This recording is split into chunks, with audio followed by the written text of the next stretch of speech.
नमस्कार दोस्तों, मेरा नाम है रवि राव। मैं ताशकंद मेडिकल एकेडमी का थर्ड ईयर स्टूडेंट हूँ। मैं बेसिकली राजस्थान से हूँ और यहाँ पे 3 साल से अपनी मेडिसिन प्रैक्टिस कर रहा हूँ। और मेरे साथ आज बहुत वंडरफुल पर्सनैलिटी है, मिस्टर रविंदर सर। ये है एक्सिस ग्रुप से, जो कि MBBS अब्रॉड के स्टूडेंट्स का एडमिशन करते हैं यहाँ पे। और इनका ताशकंद मेडिकल एकेडमी और समरकंद स्टेट यूनिवर्सिटी में टाइप्स है। Sir, I welcome you to podcast. Thank you. Sir, बाकी अभी हम रविंदर सर से ही जानते हैं उनकी कंसल्टेंसी और उनके एक्सपीरियंस के बारे में। Sir, over to you. Thank you very much. मेरा नाम रविंदर सिंह है, एक्सिस ग्रुप से। और हम लोग पिछले 10 साल से ज़्यादा या 10 या 11 साल से जो है MBBS कंसल्टेंसी में हैं। और अभी हम लोग बेसिकली उज़्बेकिस्तान में हम लोग काम कर रहे हैं, और उज़्बेकिस्तान में ताशकंद मेडिकल एकेडमी और समरकंद स्टेट मेडिकल यूनिवर्सिटी, ये दो यूनिवर्सिटीज़ में हम लोग जो है वो डायरेक्ट कॉन्ट्रैक्टर हैं। इन दोनों यूनिवर्सिटीज़ में हम लोग रेगुलर काम कर रहे हैं। और यहाँ अप्रॉक्सीमेटली उज़्बेकिस्तान में 2200 के आसपास हमारे स्टूडेंट्स इन दोनों यूनिवर्सिटी में मिला करके पढ़ रहे हैं। और रवि, आप तो ऑलरेडी 3 साल से हमारे साथ हैं, और मेरे ख्याल से अगले 3 साल अपने साथ में और गुजारने हैं। तो आपको ऑलरेडी हमारे वर्किंग सिस्टम के बारे में मालूम होगा, यहाँ पे कैसे काम कर रहे हैं। और आप ताशकंद मेडिकल एकेडमी के स्टूडेंट्स हैं, और हमारे समरकंद के स्टूडेंट्स से भी इंटरेक्ट करते रहते हैं, तो उसके बारे में भी आपको मालूम है कि वहाँ के स्टूडेंट्स और यहाँ के स्टूडेंट्स जो हैं वो किस तरह से अपना जो है सेटिस्फैक्टरीली यहाँ पर स्टडी कर रहे हैं। तो बाकी अब आप बताएं कि अब हमारा जो अब आगे का इंटरेक्शन है, आगे का डिस्कशन है, वो क्या होने वाला है। जी सर, मैं दोस्तों अपना पहले तो एक्सपीरियंस बताना चाहूँगा। पिछले 3 साल से मैं रविंदर सर के अंडर गाइडेंस में रहा हूँ और मेरा बहुत अच्छा एक्सपीरियंस रहा है। और मैं आगे भी 3 साल इनकी अंडर गाइडेंस में रहना चाहता हूँ। और मैं अपने दोस्तों को लिए, जो मेरे से इंडिया में दोस्त होते हैं, जो कुछ लोग मेरे दोस्त हैं, उनके क्वेश्चंस होते हैं कि आगे MBBS में कैसे करना है। बिकॉज उनकी इंडिया में आपको जैसे पता है कि कंपटीशन बहुत ज़्यादा, नीट में 25 लाख बच्चे फार्म भर रहे हैं, और मतलब वो नहीं हो रहा, उनका सिलेक्शन नहीं हो पा रहा, और कुछ बच्चों के लो मार्क्स रह जाते हैं। तो वो क्वेरीज रहती है, उनके बारे में हम बात करेंगे कि सर, फर्स्ट ऑफ ऑल तो हम बताएंगे कि सर एडमिशन प्रोसेस बता दें कि कैसे क्या होता है, और उनका नीट वाले जो बच्चों का लो स्कोर रह जाता है तो उसको कैसे क्या शुरू से लेके हम अंत तक कैसे करेंगे। देखिए, सबसे पहले आपने सही बताया, आंकड़े जो है लगभग पिछले 2 या 3 साल से हम लोग देख रहे हैं कि 25 लाख के आसपास बच्चे जो हैं नीट में अपियर होते हैं। और अगर हम उसका रिजल्ट देखें 50% और 40% के हिसाब से, तो 13 लाख के आसपास बच्चे जो हैं वो क्वालिफाई करते हैं, qualified to be eligible to apply for medicine. तो वो 13 लाख बच्चे ऐसे हैं जो डॉक्टर बनने के लिए अपनी एप्लीकेशन जो है वो आप सबमिट कर सकते हैं। लेकिन इंडिया में सीट्स वो 1,10,000 के आसपास हैं, तो बाकी 12 लाख बच्चे जो है एडमिशन नहीं ले पाते हैं। तो उन लोगों को जो है ये, अगर बहुत सारे बच्चों को मैं एडवाइस करता हूँ कि ज़्यादा ड्रॉप ना करें। हाँ, एक बार का ड्रॉप करें, प्रिपेयर करें, अपने आप को इम्प्रूव करने की कोशिश करें। अगर नहीं होता है तो हमारे को ज़्यादा परेशान होने की ज़रूरत नहीं है। इंडिया से बाहर भी बहुत अच्छी मेडिकल एजुकेशन अवेलेबल है। आपको सिर्फ कोशिश करनी है कि एक अच्छा सा अपना होमवर्क करें, प्रॉपर स्टडी करें, अच्छी गाइडेंस लें, और उसके बाद एक अच्छा कंट्री और अच्छा कॉलेज चुने, जा जाकर अपनी पढ़ाई कर सकें। और जहाँ तक एडमिशन प्रोसेस का सवाल है, स्टूडेंट्स को सबसे पहले तो ये देखना है कि हम अब मेडिकल एजुकेशन एक रेगुलेटेड एजुकेशन है। अब हम NMC एक्ट 2019 के अंडर आते हैं, और उसके अंदर ही हमारी FMGL गाइडलाइंस 2021 है, जिसे हमें फॉलो करना है, जिसके बारे में अभी मैं आपको समझाऊंगा। सबसे पहले तो हमें नीट को क्वालिफाई करना है, ठीक है। अब आपने नीट क्वालिफाई कर लिया तो हम इंडिया में अप्लाई करते हैं। हम जब ये देखते हैं कि हमारे इंडिया में नंबर नहीं आ रहा है, तो उसके बाद हमारे को एक वो यूनिवर्सिटी, वो कॉलेज को सेलेक्ट करना है जिस कॉलेज में हमारा NMC की गाइडलाइंस फुलफिल होती है। बिल्कुल सर। WHO और NMC गाइडलाइंस फुलफिल होती है। और उसके बाद हमें वहाँ पे जाने का डिसीजन लेना है। हमारे को 4 डॉक्यूमेंट्स हमारे बेसिकली में रिक्वायर्ड हैं। हमारे को हमारा पासपोर्ट हमारे पास होना चाहिए, 12th की मार्कशीट हमारे पास में होनी चाहिए, नीट का स्कोर होना चाहिए, और एक फोटोग्राफ। ये 4 बेसिक रिक्वायरमेंट्स हैं जो हम उज़्बेकिस्तान में यूज़ करते हैं। बाकी कंट्री टू कंट्री कुछ लोग 10th की मार्कशीट भी मांगते हैं, और उसके बाद इसके अलावा और एडिशनल डॉक्यूमेंट्स भी रिक्वायर्ड होते हैं। जैसे यहाँ पर हेल्थ सर्टिफिकेट वगैरह की रिक्वायरमेंट भी रहती है, कब चीज़ रहती है। तो हमारा सबसे बेसिक जो रिक्वायरमेंट है वो पासपोर्ट और 12th की मार्कशीट और नीट का स्कोर, इन 3 के साथ बच्चा अप्लाई करता है। और अप्लाई करने के बाद में कुछ यूनिवर्सिटी जो है वो इंटरव्यू लेती है। इंटरव्यू के बाद में उनका एडमिशन लेटर आता है। कुछ यूनिवर्सिटी जो है वो इंटरव्यू के बिना जो है वो सीधा एडमिशन लेटर इशू करती है, बच्चा अपने एडमिशन प्रोसेस को चालू कर देता है। फर्स्ट स्टेज क्लियर होती है जब एडमिशन लेटर जब मिल जाता है, तो उसके बाद में आप अपनी ट्यूशन फीस को यूनिवर्सिटी अकाउंट में, part of the tuition fees 50% tuition fees university के अकाउंट में डिपॉजिट कराते हैं। उसके बाद आपकी वीज़ा प्रोसेस चालू होती है, और वीज़ा का आपका इन्विटेशन या वीज़ा का डायरेक्ट निकलता है।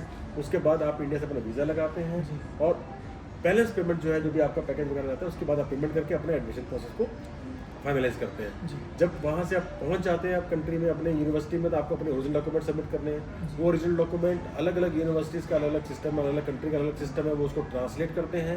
वहाँ पे लोकल जो फॉरेन डिपार्टमेंट है वहाँ पे जाके उसको सबमिट करना पड़ता है इमिग्रेशन में, या कहीं पे जो है ये लोकल पुलिस के पास होता है, कहीं पे लोकल इमिग्रेशन के पास होता है, कहीं पे मिनिस्ट्री के पास होता है। तो वहाँ पे सबमिट करके ट्रांसलेट करके उनको डॉक्यूमेंट किया जाता है, नोटराइज किया जाता है, और उसके बाद फिर यूनिवर्सिटी उन डॉक्यूमेंट्स को अपने पास रख के आपको अपने यहाँ पे एज ए स्टूडेंट रजिस्टर कर लेती है और आपकी पढ़ाई को कंटिन्यू करा देती है। जी सर, जैसा कि है आपने बहुत कुछ बताया कि मतलब बच्चे कैसे नीट क्वालिफाई से लेके मतलब यहाँ यूनिवर्सिटी सिलेक्शन तक सब कुछ कर सकते हैं। तो सर जैसे अब बच्चों ने यूनिवर्सिटी डिसाइड किया आपके साथ में, सर ओवरऑल इसका कितना टाइम लग जाता है कि बच्चे को मतलब वीज़ा से लेके और यूनिवर्सिटी सिलेक्शन में और मतलब एडमिशन प्रोसेस में और यहाँ कंट्री रीच करने में कितना टाइम लग जाता है हमें? देखिए मैं समझाता हूँ, जैसे मोस्टली जो बड़ा इंटेक होता है वो रहता है सितंबर इंटेक, इसको हम बोलते हैं। और अभी हमारा नीट का exam mostly first week of मई में होता है और फर्स्ट वीक ऑफ जून में रिजल्ट आ जाता है। रिजल्ट के बाद ये सारी हमारी प्रोसेस चालू होती है और ये प्रोसेस जो है आप जब ये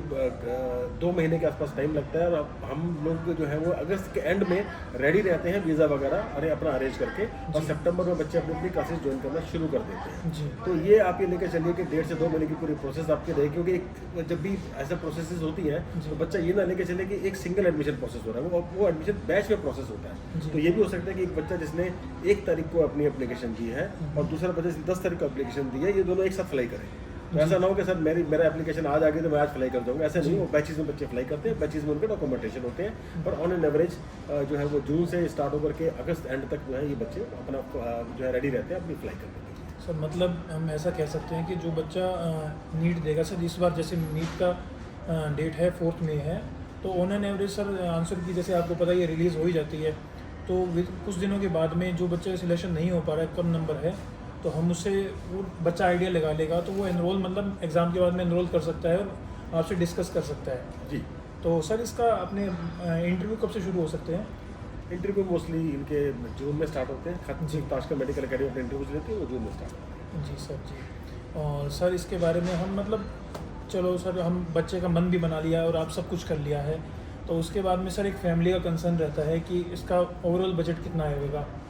और ये सबसे इम्पोर्टेंट सवाल है और इसमें ही बहुत ज़्यादा कन्फ्यूजन्स और बहुत ज़्यादा जो है क्वेश्चंस हमारे पास में आते हैं। अभी मैं भी कभी कभी देख रहा होता हूँ तो वो लोग बोलते हैं कि 15 लाख में MBBS हो जाएगी, 18 लाख में MBBS हो जाएगी। देखिए अब हमको बाकी यूनिवर्सिटीज़ के बारे में नहीं पता, हमें अपनी यूनिवर्सिटी के बारे में पता है, लेकिन एक पैरामीटर मैं आपको बता देता हूँ। आप किसी भी यूनिवर्सिटीज़ में आप एडमिशन लीजिए, लेकिन आपको 5 चीज़ें ध्यान में रखनी है। जब भी आप अपना एडमिशन लेंगे आपकी एक ट्यूशन फीस होगी, आपकी एक लिविंग कॉस्ट होगी, आपकी एक लॉजिंग कॉस्ट, आपकी फूडिंग कॉस्ट होगी। उसके बाद में आप ये देखना है कि आपका वीज़ा हर साल लग रहा है या 6 साल में एक ही सिंगल वीज़ा लग रहा है, तो उसकी आपकी वीज़ा कॉस्ट होगी। साथ में कुछ कंट्रीज ऐसे जैसे उज़्बेकिस्तान है, यहाँ पर हर साल रजिस्ट्रेशन की कॉस्ट भी होती है। तो ये सारी चीज़ें आपको जो भी आपके एडमिशन करा रहे हैं उन सर के पास बैठ के आपको ऑन पेपर लेकर के ये ले लेना है कि भाई सर मेरी ट्यूशन फीस बताइए, हॉस्टल फीस बताइए, फूड चार्जेस बताइए, वीज़ा चार्जेस बताइए, और जो अगर रजिस्ट्रेशन वगैरह वो बताइए, और कभी कभी किसी कंट्री में मेडिकल इंश्योरेंस भी होती है, वो भी आप हमें बताएं। वो सारा आपने नोट करना है USD में, क्योंकि आप फॉरेन कंट्री में काम कर रहे हैं। आप कोई भी रुपए में बताया नहीं, बोले सर मुझे पहले डॉलर में बताओ। सिर्फ एक रशिया ऐसा कंट्री है जहाँ पे रूबल में बात होती है। बाकी मोस्टली जो मेरा एक्सपीरियंस है, फिलीपीन में PHP में बात होती थी। फिलीपीन में आजकल अभी बच्चे शायद नहीं जा रहे हैं, लेकिन बाकी सब कंट्रीज डॉलर्स में बताते हैं। आपने डॉलर में नोट करना है। डॉलर में इसलिए बता रहा हूँ क्योंकि डॉलर का रेट हर साल चेंज होगा, उसी हिसाब से रुपीज़ भी आपके चेंज होते जाएंगे, वो उसमें आपको फिर प्रॉब्लम आ जाती है। तो ये कॉस्ट आपको 6 साल तक की कॉस्ट ऐड कर लेनी है। पहले साल में जो एक्स्ट्रा खर्चे आपके होते हैं, टिकट के, वीज़ा के, जो सर आपको गाइड कर रहे हैं उनके कंसल्टेंसी चार्जेस होते हैं, प्रोसेसिंग चार्ज होते हैं, वो ऐड हो जाते हैं। वो सब आपने मिला करके आपको 6 साल का टोटल बजट निकल गया। उसको आप मल्टीप्लाई करें आज के गूगल के रेट से, आप 1 या 1.5 रुपए ऐड कर लें उसको, आज के USD रेट पे आप से मल्टीप्लाई करें तो आपका टोटल बजट निकल के आ जाएगा। अब इस बजट को प्लस माइनस 10% आप लेके चलेंगे, भैया 6 साल में इतनी वेरिएशन हमारी हो सकती है। ये आपका ओवरऑल बजट है, जितना आपको और आपके पेरेंट्स को ख्याल रखना है कि हमें इतना पैसा अरेंज करना है, तभी हमारा बच्चा पूरी एजुकेशन को स्मूथली कंप्लीट कर पाएगा। अदरवाइज हम अगर किसी का एडवर्टाइजमेंट देख करके सोचे कि 15 लाख में MBBS हो रही है, 16 लाख में हो रही है, 20 लाख में हो रही है, लेकिन अगर उसमें ये सारे एलिमेंट इंक्लूड है देन ओके, नहीं है तो आपको सारे एलिमेंट इंक्लूड करके उसकी कॉस्ट निकालनी पड़ेगी, तभी आप उसमें अच्छा और हेल्दी डिसीजन ले सकते हैं, इसमें आपको बाद में कंफ्यूजन नहीं होगा। जी सर, एक मतलब इसका एक एवरेज बता देते कि मतलब 30 लाख 35 लाख कितना होगा इसका? अगर आप उज़्बेकिस्तान आ रहे हैं और समरकंद और ताशकंद में आप समरकंद स्टेट मेडिकल यूनिवर्सिटी और ताशकंद मेडिकल अकेडमी में एडमिशन ले रहे जी। हैं तो आपको 32 से 33 लाख का एवरेज लेके चलना पड़ेगा। 6 साल में आपको इतना खर्चा होगा। बाकी डिपेंड करता है डॉलर ऊपर जा रहा है कि नीचे जा रहा है, थोड़ा बहुत वेरिएशन आ जाएगा, लेकिन अप्रॉक्सीमेटली इतने एक्सपेंसेस आपको लेने पड़ेंगे। इंडियन रुपीज़ की बात बता रहा हूँ जी। कि ये आपका एक अपने माइंड में लेके चलें कि इतना खर्चा आपका रहेगा। जी सर, इसमें हॉस्टल इसमें हाँ, इसमें आपकी fees, hostel, food, visa, registration और फर्स्ट ईयर की आपकी टिकट, प्रोसेसिंग और कंजर्वेशन चार्ज, ये सारा आपको उसमें निकलेगा। जी सर, जी सर। सर एक सवाल रहता है कि कंट्री सिलेक्शन भी बहुत बड़ी चीज़ है। जैसे हम आप उज़्बेकिस्तान में डील कर रहे हैं और हम भी पहले उज़्बेकिस्तान के लिए पहले डर लगता था कि भाई उज़्बेकिस्तान है, स्थान से ही मतलब थोड़ा एक डर लगता है, क्योंकि पहले का ट्रेंड ये था कि बच्चे रशिया की तरफ, यूक्रेन की तरफ जाते थे, और जब से वॉर हुई है तो बच्चे इधर शिफ्ट कर रहे हैं। तो सर एक बेस्ट रीज़न क्या होना चाहिए कि भाई उज़्बेकिस्तान क्या है, क्यों नहीं है, क्यों आना चाहिए बच्चों को? देखो, सबसे पहले मैं आपको बताता हूँ, आप जो है कभी भी हम किसी के नाम से हमने किसी चीज़ को ब्रांड नहीं करना है। जी। अब तो खैर उज़्बेकिस्तान में इस टाइम जो मेरी एम्बेसी में 2 दिन पहले मीटिंग पे बात हो रही थी, 12,000 से ज़्यादा इंडियन बच्चे यहाँ पढ़ रहे हैं। तो उन्होंने भी अपना होमवर्क किया होगा, ये एक बहुत अच्छी प्रेसिडेंस है। लेकिन हम अपना कैसे होमवर्क करेंगे? आप गूगल पे जाएँ, जी। गूगल पे जाकर के आप चेक करें, सेकुलर कंट्री है, ठीक, नंबर 1। जी। दूसरी बात, क्राइम फ्री कंट्री है।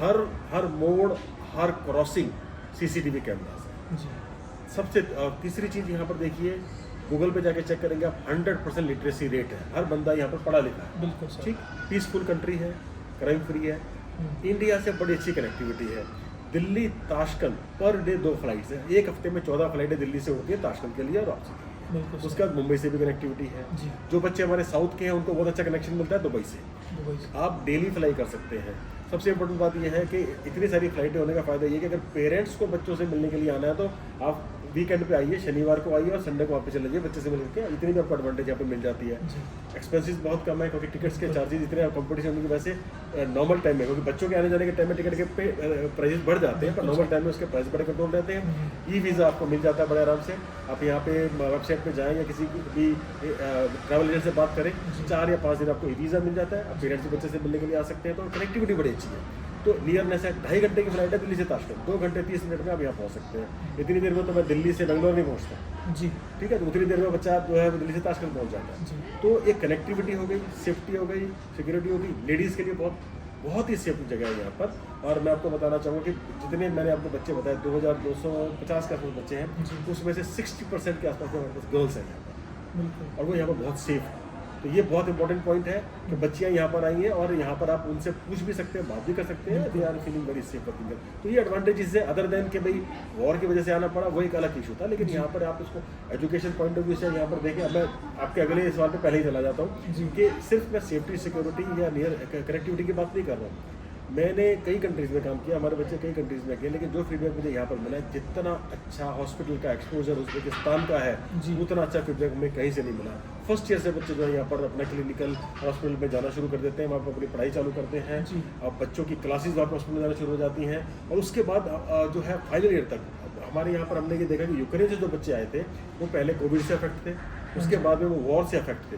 तो वो और 3-4 साल जो है वो पहले उन्होंने जो है जो था वो सारा का सारा ऑनलाइन ही पढ़ा था। तो हमारी यूनिवर्सिटीज़ ने स्पेशल क्लासेस लगा के छुट्टियों में कैंसिल करके उनकी छुट्टियां, उनकी क्लिनिकल एक्सपोजर देकर उनको तैयार किया कि ये बच्चे जो है वो प्रॉपर डॉक्टर बना के हमने भेजने, ऐसा नहीं कि हमने फॉर्मेलिटी करके डिग्री देके भेजना है। तो यूनिवर्सिटीज़ भी अपनी तरफ से इनिशिएटिव लेती हैं। एजुकेशनल प्रोसेस में कोई बाहर की एजेंट की इंटरफेरेंस नहीं है, जो कि बाकी कंट्रीज़ में सुनने को मिलती है, यहाँ नहीं है। हमें बोला जाता है कि सर आप बच्चों को संभालें, उनके एजुकेशन पर ध्यान दें, उनके डॉक्यूमेंटेशन पर ध्यान दें, उनकी लीगलिटी पर ध्यान दें, पढ़ाई हमारे को मालूम है कैसे करानी है। तो ये बहुत एक अच्छा पॉइंट है कि प्रैक्टिकल एक्सपोजर जितना अच्छा आपको उज़्बेकिस्तान में मिलेगा वो शायद दूसरे कंट्रीज़ में उतना अच्छा हमारे नज़र में नहीं आया। 10-11 साल हमने काम किया है, तो एजुकेशन लेवल भी बड़ा अच्छा है। और इनकी जो विलिंगनेस है to adopt for a good education वो भी नज़र आती है। एजुकेशन डिपार्टमेंट हर 10-15 दिन में हमारे को बुला करके हमसे मीटिंग करता है और हमें बोलता है कि सर हमें बताएं कि भाई हम इंडियन बच्चों को कैसे पढ़ाएं। ताशकंद मेडिकल एकेडमी यहाँ से टीचर भेजता है इंडियन यूनिवर्सिटीज़ में जाके क्लासरूम में बैठ के बैठिए और देखिए कि ये उनके टीचर्स कैसे पढ़ा रहे हैं, और वो टीचर वापस आके हमारे बच्चों को पढ़ाते हैं। तो वो टीचर्स की ट्रेनिंग ये लोग कर रहे हैं, तो उनकी विलिंगनेस भी देखी जा रही है। तो एक सीरियसनेस इन एजुकेशन में हम लोग देख रहे हैं। तो quality of education, cost of education, country in सब चीज़ों में, और एनएमसी कंफर्मिटी भी है। जी जी। एनएमसी के भी सारे नॉर्म्स हमारे यहाँ फुलफिल हो रहे हैं। तो इन सारी चीज़ों को देख करके हमें ये लगता है कि बच्चे को एक चॉइस, एक हेल्दी चॉइस बनती है यहाँ पे आगे पढ़ने के लिए। बिल्कुल सर। तो दोस्तों मैं बताना चाहूँगा कि सर ने बताया कि यहाँ पे हॉस्पिटल्स के लिए, क्लिनिकल्स के लिए बहुत अच्छा रहता है। तो वो फर्स्ट ईयर से मैं खुद नोटिस कर रहा हूँ कि जो मेरे सीनियर्स आए हैं यूक्रेन ट्रांसफर्स, उन्होंने भी बताया कि यूक्रेन में है, रशिया में है, इतना क्लिनिकल नहीं होता है, और मतलब बॉडीज़ है, पेशेंट्स है, थर्ड ईयर के बाद में इंटरेक्शन रहता है। और जो कि हमने फर्स्ट ईयर से पढ़ रहे हैं, तो मतलब देखिए कि फर्स्ट क्लास हुई थी हमारी जनरल सर्जरी की, तो उस टाइम से लेके अभी तक हम पेशेंट से अच्छा इंटरेक्शन रहा है। आज ही हम चिल्ड्रन डिजीज़ में जाके हैं डिपार्टमेंट में, तो बहुत अच्छा इंटरेक्शन रहा है। सो सर अब इसके बारे में बच्चे का सभी एडमिशन हो गया है, सब कुछ हो गया है। तो एक्सेस इंस्टीट्यूट्स का मतलब कुछ एजेंट्स होते हैं, कंसल्टेंट्स होते हैं, वो क्लेम करते हैं कि हमारे पास हॉस्टल्स है और सब कुछ चीज़ें हैं। क्या एक्सेस इंस्टीट्यूट्स के पास भी एक हॉस्टल है और सब कुछ चीज़ें हैं, बताइए थोड़ा। दोनों यूनिवर्सिटीज़ में हम लोग जो है, क्योंकि डायरेक्ट कॉन्ट्रैक्ट में दोनों यूनिवर्सिटीज़ के हॉस्टल हमारे पास में, जिसमें यूनिवर्सिटीज़ के अंडर कॉन्ट्रैक्ट वो हॉस्टल्स हैं। रनिंग एंड मेंटेनेंस हम लोग करते हैं, और बच्चे हमारे दोनों में 400 से 500 बच्चों के रहने की कैपेसिटी है। गर्ल्स और बॉयज़ के अलग अलग सेक्शंस बने हुए हैं जहाँ पे वो रहते हैं, और वो उन हॉस्टल्स की रनिंग मेंटेनेंस और जो भी अपकीप है वो लोग हम लोग टेक केयर करते हैं जी। और फर्स्ट ईयर हम लोग कंपल्सरी रखते हैं बच्चों को हॉस्टल में रहना, तक क्योंकि बच्चों को उस टाइम पे कंट्री के बारे में, लैंग्वेज के बारे में सबकी नॉलेज नहीं होती है। और फर्स्ट ईयर के बाद ऑप्शन है, बच्चा चाहे तो बाहर जाके भी रह सकता है। बिल्कुल। और सर एक रहता है कि कंसर्न, जैसे पिछले कुछ साल में यह था, मतलब अराउंड 2010 के पीछे ये था कि जैसे चाइना है, कजाकिस्तान है, वहाँ पे मोड ऑफ एजुकेशन कैसा रहता था कि फर्स्ट ईयर में बच्चों को जाके वहाँ की लैंग्वेज सीखनी पड़ती थी। तो क्या सर उज़्बेकिस्तान में भी ऐसा ही है, या यहाँ पे मोड ऑफ इंग्लिश कैसे, मोड ऑफ स्टडी कैसा है यहाँ पे? जी, यहाँ पर देखो, क्योंकि आप लोगों ने एक स्टेज पे जाकर के पेशेंट से इंटरेक्ट करना है जी। तो आपको ये लोकल लैंग्वेज सिखाते हैं, रशियन भी और उज़्बेक भी। तो लेकिन उसके लिए अलग से कोई ईयर स्पेंड करने की जरूरत है, या आप पार्ट ऑफ योर करिकुलम है जी। बाकी पूरी लैंग्वेज इंग्लिश मीडियम में है, सारे एग्जाम इंग्लिश मीडियम में है, आपका फाइनल एग्जाम भी इंग्लिश मीडियम में है। जी। तो ये सब कुछ इंग्लिश मीडियम में रहेगा, लोकल लैंग्वेज सिखाई जाती है ताकि आप जब प्रैक्टिकल करने जाएँ तो अपने पेशेंट्स के साथ इंटरेक्ट कर सकें। जी जी। तो सर इसके बाद में हम बात करेंगे कि एनएमसी तो आपने बता दिया, सब कुछ बता दिया। इसके बाद में हम इस चीज़ में डिस्कस करेंगे कि हम यहाँ पे सब चीज़ें हो जाती हैं, तो सर इसके बाद में एफएमजी होता है, और अभी सर 2024 के बाद में बोल रहे हैं नेक्स्ट भी लगेगा। तो सर क्या एक्सेस ग्रुप और इनको बच्चों को गाइडेंस देता है और क्या कोचिंग प्रोवाइड करते हैं? क्योंकि इंडिया में बहुत से दावे किए जाते हैं कि हम पूरे एमबीबीएस के ड्यूरेशन के टाइम पे एक तो हर चीज़ करवाएंगे, आपकी एफएमजी है, नेक्स्ट है, कोई भी कंपटीशन एग्ज़ाम है, जैसे यूएसएमएलई है, प्लेब है, क्या ये इस चीज़ में बच्चों को सपोर्ट करते हैं आप? जी बिल्कुल, हम लोग जो है 2 तरीके से इसमें काम कर रहे हैं। जो एजुकेशन डिपार्टमेंट है यूनिवर्सिटी का, उसके साथ में हम लोग 1-to-1 में कम्युनिकेशन रखते हैं। हमने एक राइटअप बना के अपने यूनिवर्सिटी को दिया है कि ये सब्जेक्ट है जिनके ऊपर हमारे को एम्फेसिस करना है, बच्चों को स्टडी करानी है। इंडिया से स्पेशल टीचर्स हम लोग लेकर के आते हैं जो बच्चों को यहाँ पर जो रेगुलर स्टडीज़ हैं उसके अलावा, उसके पैरेलली उनको जो सब्जेक्ट्स हैं, जो इंपॉर्टेंट सब्जेक्ट्स हैं, उनकी यहाँ पे क्लासेस देते हैं। उसके बाद फिर हम ऑनलाइन क्लासेस भी उन बच्चों के लगाते हैं, उन लोगों के मॉक टेस्ट भी लेते हैं। और साथ साथ अभी जो बात हमारी चल रही है, दोनों यूनिवर्सिटीज़ में एजुकेशन डिपार्टमेंट ये कह रहा है कि कुछ स्पेशल टीचर्स असाइन करेंगे जिनको वो खुद ट्रेन करेंगे इंडियन इंस्टीट्यूट के साथ कोलैबोरेशन में, कि वो यहीं के टीचर्स भी ट्रेन हो जाए एफएमजी की कोचिंग के लिए। तो ये हम लोग साथ साथ उसको प्रोसेस में लेके आ रहे हैं। तो एफएमजी और नेक्स्ट दोनों एग्जाम्स के लिए हम लोग यहाँ पे तैयारी बच्चों की कराते हैं। सो दोस्तों देखा आपने कि सर ने हमें हर चीज़ के हर क्वेश्चन पे हमें अच्छे जवाब दिए, और ऑलमोस्ट सारी चीज़ें कवर हो चुकी है। तो कंक्लूड करते हुए हम सर से एक कोई एक लास्ट एडवाइस जो आप बच्चों को देना चाहें जो एमबीबीएस अब्रॉड का ऑप्शन चूज़ करें, तो सर थोड़ा आपके वर्ड्स दीजिए।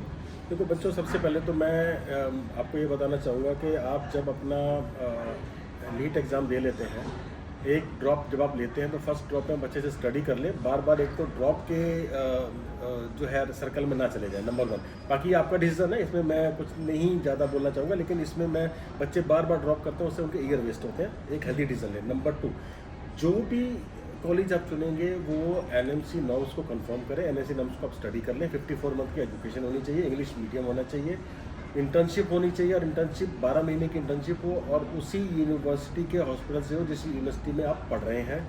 और एक इम्पॉर्टेंट पॉइंट इसलिए मैं आपको बता रहा हूँ कि आपको जब भी आप एडमिशन लें तो अच्छे से चेक कर लें, क्योंकि जो एनएमसी के नॉर्म्स हैं वो ये भी कहते हैं कि जहाँ से आपने एडमिशन लेना है वहीं से आपने ग्रेजुएशन कर ली है। इसका मतलब आप एक बार कॉलेज में चले गए तो आप ट्रांसफ़र नहीं ले सकते हैं। तो वो रीज़न आपका पहला बड़ा हेल्दी होना चाहिए। तो उससे पहले जो भी आपको गाइडेंस दे रहा है बंदा, वो जो भी कंसल्टेंट है, उसका चुनाव अच्छा होना चाहिए, ठीक है ना। ये एक हार्ट सर्जरी की तरह है कि आपने अब सबसे पहले डॉक्टर को चुनना है कि आपने किसने आपका हार्ट जो है वो उस पर सर्जरी करनी है, क्योंकि उसी पर सब कुछ सारी डिपेंड हो जाएगा।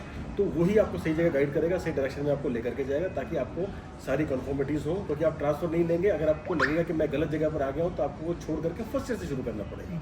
तो ये मैं आपको इम्पोर्टेंट इसलिए चीज़ है कि आप जब भी डिसीजन लें, एक प्रॉपर गाइडेंस और प्रॉपर होमवर्क करने के बाद ही लें। और मैं होप करता हूँ कि इन सब से आपका क्लियरिफिकेशन हो गया होगा। अगर आप नहीं अभी सेटिस्फाइड हैं, तो आप जो नंबर्स यहाँ पर डिस्प्ले हो रहे हैं, उनमें आप बात करके अपने क्वेश्चन पूछ सकते हैं और हम आपको आंसर करेंगे। आप इस वीडियो को भी कमेंट करें जी, आपके बिहाफ पे बोल रहा हूँ, तो उसमें भी हम लोग आपको आंसर करेंगे। और अगर आप चाहेंगे तो कोई टॉपिक हमें बताएं, तो उसमें हम दोबारा किसी वीडियो में आपके क्वेश्चन का आंसर भी कर सकते हैं।